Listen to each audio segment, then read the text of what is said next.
मन मंदिरा गजर भक्तीचा.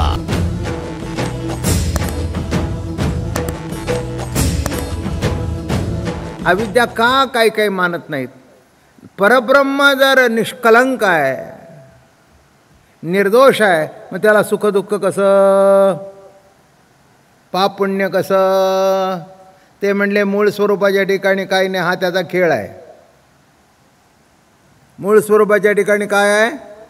खेळ आहे. खेळ कळला का? आता सांगितल्यावर कळेल. तुम्ही पूर्वी होतो तो खेळत होता, आट्यापाट्या खेळत होता, आम्हीही खेळत होतो. आणि मग जे मेलेले असायचे ना ते कटावर उभे राहायचे.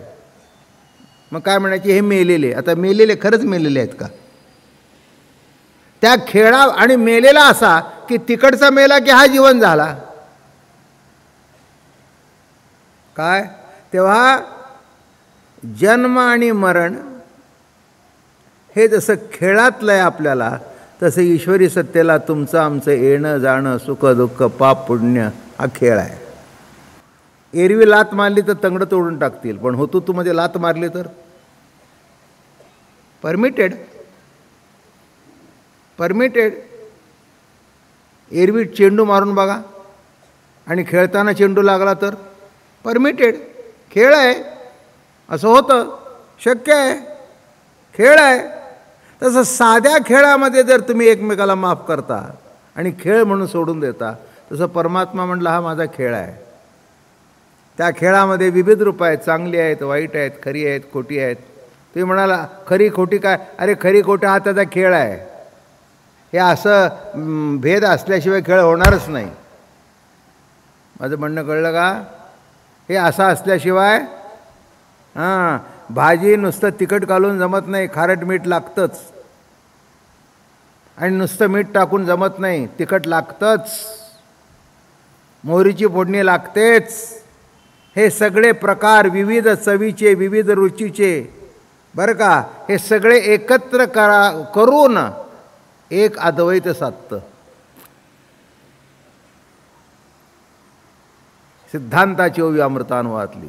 द्वैत दसेचे अंगण अद्वैत ओळगे आपण, भेदू तव तव दूण, जितका भेद जास्ती तितकी अभेद दृष्टी जास्ती.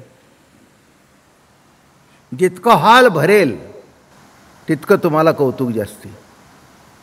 बरोबर आहे ना? बाबा महाराजाला बोलवलं आपण, एवढा खर्च केला आहे, सगळं केलं आहे, हो हॉल पहिल्या दिवसापासून भरला. काय एकाच खुर्चीवर तुम्ही दोघं जर बसला असता तर पुढे तुम्ही आहे, ते आहेत, रासने आहेत, बाकी आमचे सातपुते आहेत, बाकी हे आहेत, सगळे बसलेले आहेत.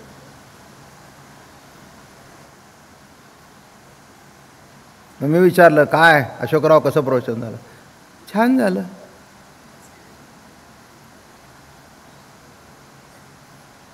काय हॉल भरला? अहो काय विचारता, लोकांना आवडतंय म्हणून तर आम्ही तुम्हाला बोलवतोय. वास्तव्य आहे, वास्तव्य आहे. इथे जर 100 मंडळी जमली असती तर एवढा हॉल का घेतला असता? नाही का? एका दिशेला जागा पुरत नाही म्हणून एवढा मोठा हॉल घेतला ना. म्हणजे त्याचं सार्थक झाल्यासारखं वाटतंय ना, एवढं भाडं देऊन सार्थक झाल्यासारखं वाटतंय ना. हे नीट महत्त्वाचा मुद्दा आहे हा. तसं काय सुख काय दुःख हे असणारच, ते कौतुक आहे प्रभूचं, लीला आहे, आनंद आहे त्याच्यातून, सुख आहे, दुःख आहे, छान आहे, उत्तम आहे, काही वाईट आहे, बरं का? हो, काही काही भाज्या नसतात, काही काही खराब होतात, चांगल्या होतात. बायको रोज जेवण करणारी तीच, पण कधीतरी चांगली होते आणि कधीतरी वाईट होतं. काय का तुझं काय लक्ष नव्हतं का? ते म्हटलं लक्ष होतं, पण कशी बिघडली कोणाला माहीत नाही. कळलं? तसं सगळं सुखाचं चालताना दुःख कसं येतं हे कळत नाही. कोण सांगू शकतो? सुखाचं चाललंय, आता दुःख आलं, का आलं? आहे उत्तर माझ्याकडे नाही, माझ्याकडे नाही. का याला उत्तर नाही. का नाही? हे त्याची लीला आहे. म्हणून तुकाराम महाराजांकडे जवळ जीवनामध्ये सगळं ॲक्सेप्टन्स आहे. तुम्ही संत बघा, सगळं ॲक्सेप्टन्स आहे. ज्ञानोबारायांनी सगळं ॲक्सेप्ट केलं, नाथांनी सगळं ॲक्सेप्ट केलं, तुकोबारायाने सगळं ॲक्सेप्ट केला, फक्त लढीवाळा संत नामदेवराय होते. म्हणजे त्यांना देव ॲक्सेप्ट होता, ॲक्सेप्टन्स होतं. पण हे असं काही काय मुलं बापाला प्रश्नच विचारत नाही. 10 रुपये दिले तर 10 रुपये घेऊन जातात. पण एखादं असतं 10 रुपयात काय मिळतं का सध्या,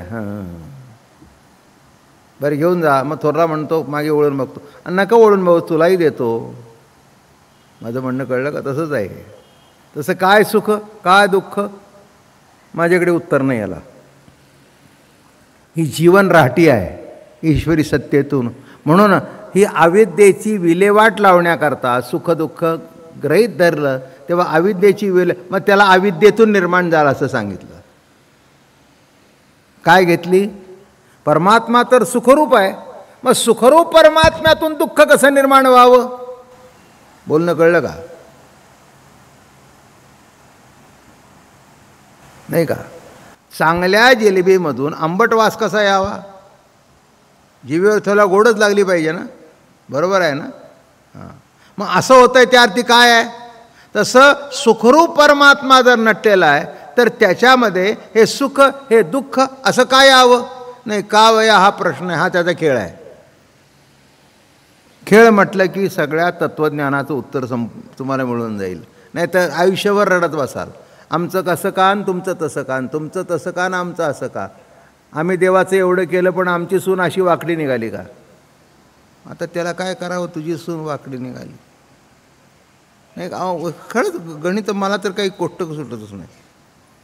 हे असं का आहे? मला अजून कोष्टकच सुटलं नाही. सुटेल त्या दिवशी सांगीन, पण सुटणार नाही ही माझी खात्री आहे. कारण अनादिकाळपासून चालत आलेला आहे. एवढा मोठा कृष्ण सर्व सृष्टी निर्माण करतो आणि आपल्या हाताने आपलं कुळ नाहीसं करतो. द्या उत्तर. आणि लबाडी अंगात एवढी की स्वतःवर न घ्यायचं म्हणून ऋषींच्यावर घातलं. त्या सांबाला गोरोदर दाखवलं, ऋषींना कळलं हे नाटक करतायत, शाप दिला, हिच्या पोटी मुसळ येईल आणि सर्व कुळाचा नाश होईल. मग त्यांना कळलं, अरे म्हणले, देवाजवळ आले, म्हणले देवा काय घडलं आमच्यातून? तुझ्या पंक्तीवर रोज खातो आणि तुझ्या कुळाला शाप? नाही म्हणले, ते कोणाकडे हातून करायचं होतं, मला निमित्त पाहिजे होते, संपलं. आता माझ्या सकट संपवतो सगळ्याला. झालं की म्हणले काम. आता अवतार कार्य संपलं, किती दिवस राहायचं? किती दिवस राहायचं? माझं म्हणणं कळलं का? काय खेळ आहे? काय खेळ आहे? हां, सगळे यादव वाढवले, द्वारका स्थापन केली, इतकी द्वारका सुंदर केली आणि शेवटी बुडवून गेले.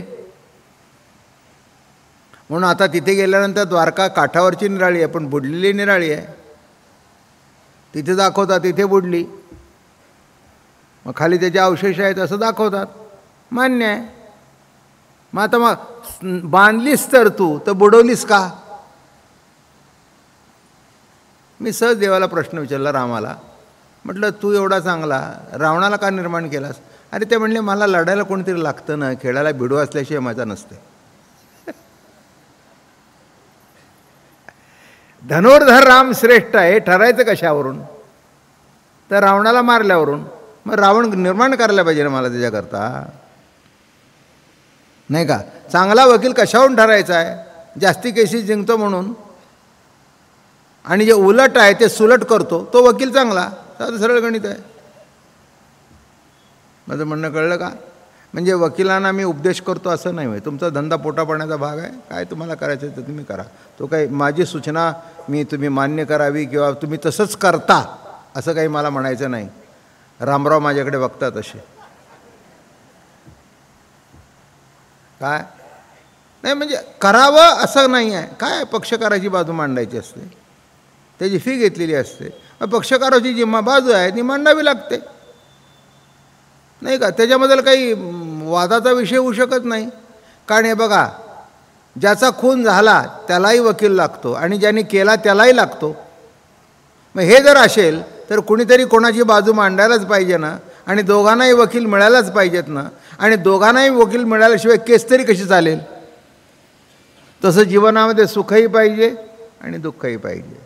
मग आता हे सुख दुःख का निर्माण होतं? एवढ्या सत्तेतून. सुखरूप सत्ता मग त्याला त्याने अविद्या नाव ठेवलं, माया नाव ठेवलं. मग ज्ञानेश्वर महाराज म्हणाले, म्हणून अविद्या निमित्ते दृश्यदृष्टतो वर्ते ते मी नेणे. जगत कार्य हे माया कार्य आहे, हे अज्ञान कार्य आहे, आणि जगत हे मायेतून निर्माण झालं हे मी बिलकुल मानत नाही. हे आयत्या ऐसेचे असे स्फुरलं. माझं बोलणं कळलं का? स्फुरलं मला. म्हणून चिद्विलासवादाला दुसरं नाव आहे स्फूर्तिवाद. ये स्फूर्ती वाचवणी, या स्फूर्ती व्यतिरिक्त जगात दुसरं काही नाही. स्फुरलं. आता प्रवचनाला मी बसतो, काही माझ्या पुढे नाही आहे, टिपणं बिपणं काही नाही. हे फक्त हरिपाठाचं पुस्तक ते देवाच्या द्वारे पुढे पाहिजे म्हणून ठेवलं आहे. आज चांगदेव 65 जरा सांगायचे होते म्हणून तेही पुस्तक घेतलं. काय कशा करता? नुसती ओवी सांगताना चुकू नये, बाकीचं पुढचं आपापल्या पद्धतीने चालू राहतं. म्हणून ज्ञानेश्वर महाराज मोठ्या कौतुकाने सांगतायत की हे कसं आहे, अविद्यानिमित्ते दृश्यदृष्टतो वर्ते ते मी नेणे. हे आयते ऐसेचे असे, हे असंच आहे, हे असंच निर्माण झालं. म्हणून माणसं म्हणतात ना, काय आभाळातून पडलं का? नाही, आभाळातूनच पडलं. पृथ्वी, आप, तेज, वायू, आकाश, आणि हे सगळं महाकाशात आहे. महद आकाश म्हणतात त्याला, त्याच्यात आहे. मग आपोआपच निर्माण झालं. कसं? त्याला स्फुरलं आणि निर्माण झालं.